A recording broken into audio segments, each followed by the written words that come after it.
ಯಾವ್ಯಾವ ನಾಟಕಗಳಿವೆ ಮತ್ತೆ ಈ ನಾಟಕೋತ್ಸವದ ಒಂದು ರೂಪರೇಷೆ ಶ್ರೀಕೃಷ್ಣ ಹೆಬ್ಬಾಳೆ ಅವರು ಎಕ್ಸ್ಪ್ಲೈನ್ ಮಾಡ್ತಾರೆ.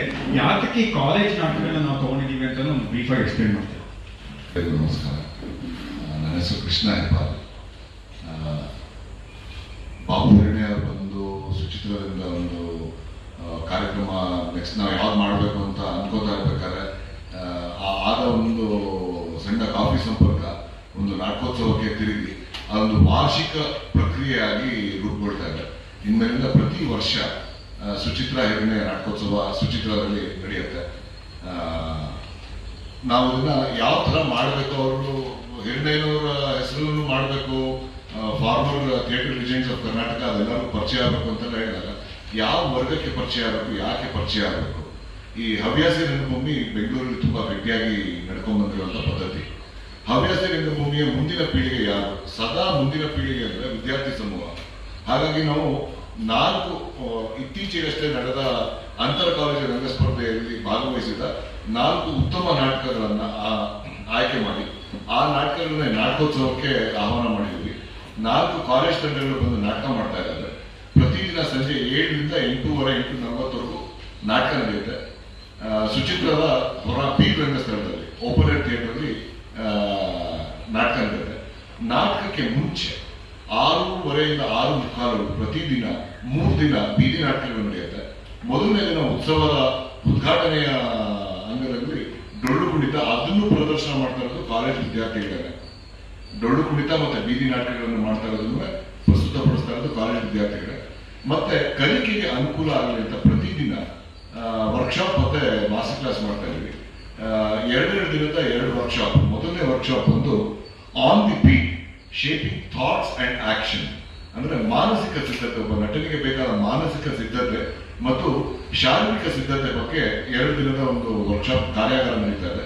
ಈ ಕಾರ್ಯಾಗಾರನ ನಡೆಸ್ಕೊಡ್ತಾ ಇರೋದು ಅಪೂರ್ವ ಆರ್ಥರ್ ಅಂತ. ಅಪೂರ್ವ ಆರ್ಥರ್ ಆದಿಶಕ್ತಿ ಅಂತ ಪಾಂಡಿಚೇರಿನಲ್ಲಿ ಒಂದು ರಂಗ ಕೇಂದ್ರ ಇದೆ. ತುಂಬಾ ಚೆನ್ನಾಗಿದೆ. ನಾಟಕಗಳ ಸಿದ್ಧತೆಗಳು ಹೆಂಗಾಗಬೇಕು, ನಟರ ಸಿದ್ಧತೆ ಹೆಂಗಾಗಬೇಕು ಅಂತ ಹೇಳ್ಕೊಟ್ಟು ಭಾರತದ ಕೆಲವು ಅತಿ ಪ್ರಮುಖ ನಟರನ್ನ ಅಲ್ಲಿಂದ ರೂಪುಗೊಳಿಸಿದ್ದಾರೆ.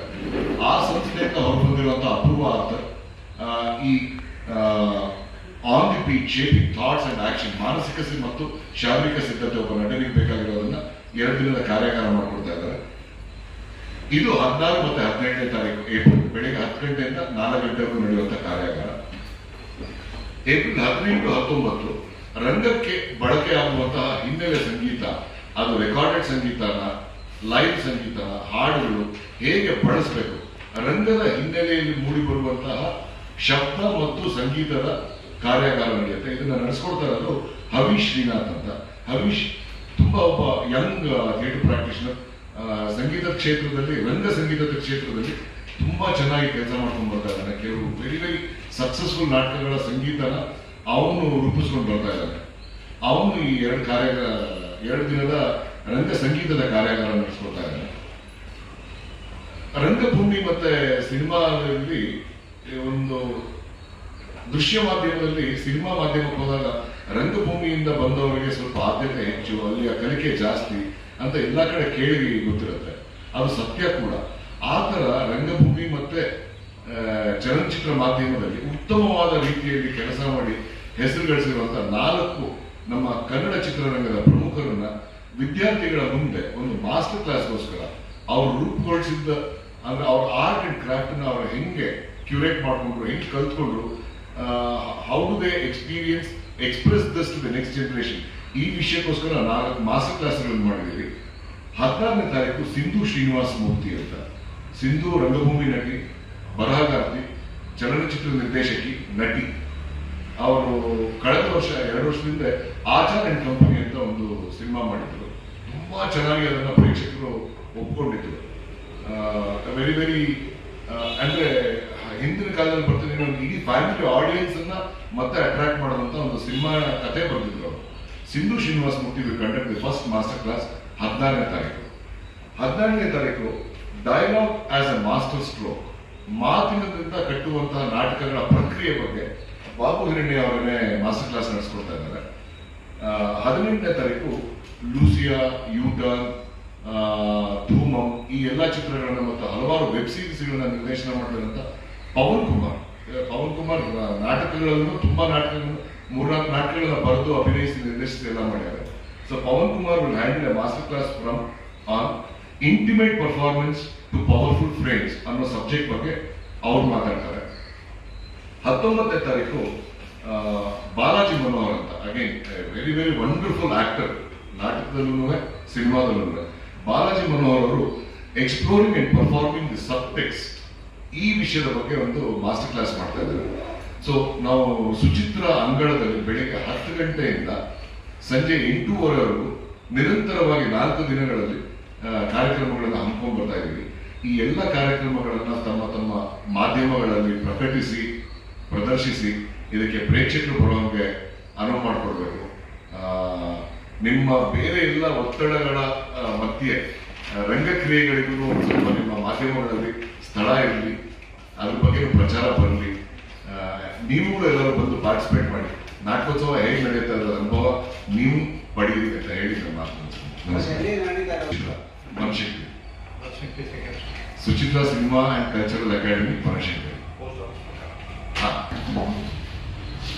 ಈ ದಿನದ ಕಾರ್ಯಕ್ರಮ ಆತ್ಮೀಯ ಆಹ್ವಾನ. ನಾವು ಸುಚಿತ್ರ ಮಾಸ್ಟರ್ ನಮ್ಮ ಜೊತೆಯಲ್ಲಿ ಕಾರ್ಯಕ್ರಮ ನಡೆಸೋದಕ್ಕೆ ಮುಖ್ಯವಾದ ಪ್ರೇರಣೆ ಅಂದರೆ ಮಾಸ್ಟರ್ನವರು ಪರ್ವತವಾಣಿ ನಾಟಕಗಳನ್ನು ನಮ್ಮಲ್ಲಿ ಸುಚಿತ್ರದಲ್ಲಿ ಇನ್ನೂ ಹೊಸದಾಗಿ ಕಟ್ಟಿರಲಿಲ್ಲ. ಐಟಮ್ ಹಳೆಯ ಐಟಮ್ನಲ್ಲಿ ಸುಮಾರು ನಾಟಕಗಳನ್ನು ಅಲ್ಲಿ ಮಾಡ್ತಾಯಿದ್ರು. ಅದ್ರ ಜೊತೆಗೆ ನಾಣಿ ಜೊತೆಗೆ ನಾಟಕಗಳು ಮಾಡ್ತಾಯಿದ್ರು. ಸೊ ಹವ್ಯಾಸಿ ನಾಟಕಗಳು ಮುಂದೆ ಮಾಡ್ತಾ ಇದ್ದ ಕಾರಣದಿಂದ ಈ ಒಂದು ಕಾರ್ಯಕ್ರಮನ ಬಾಬು ಹಿರಣ್ಯ ಆಮೇಲೆ ಅವರ ತಮ್ಮ ಗುರುನಾಥ್ ಇವರ ಸಹಕಾರದಿಂದ ನಾಟಕೋತ್ಸವ ನಡೆಸ್ತಾ ಇದ್ವಿ. ನಮ್ಮೆಲ್ಲರಿಗೂ ನಾಟಕೋತ್ಸವಕ್ಕೂ ಈ ಮೂಲಕ ಪ್ರೀತಿಯಿಂದ ಆಹ್ವಾನ ಮಾಡ್ತಾರೆ. ದಯವಿಟ್ಟು ಬಂದು ಕಾರ್ಯಕ್ರಮವನ್ನು ನೋಡಿ ನಿಮ್ಮ ಅನಿಸಿಕೆಗಳನ್ನು ಹಂಚಿಕೊಳ್ಳಿ.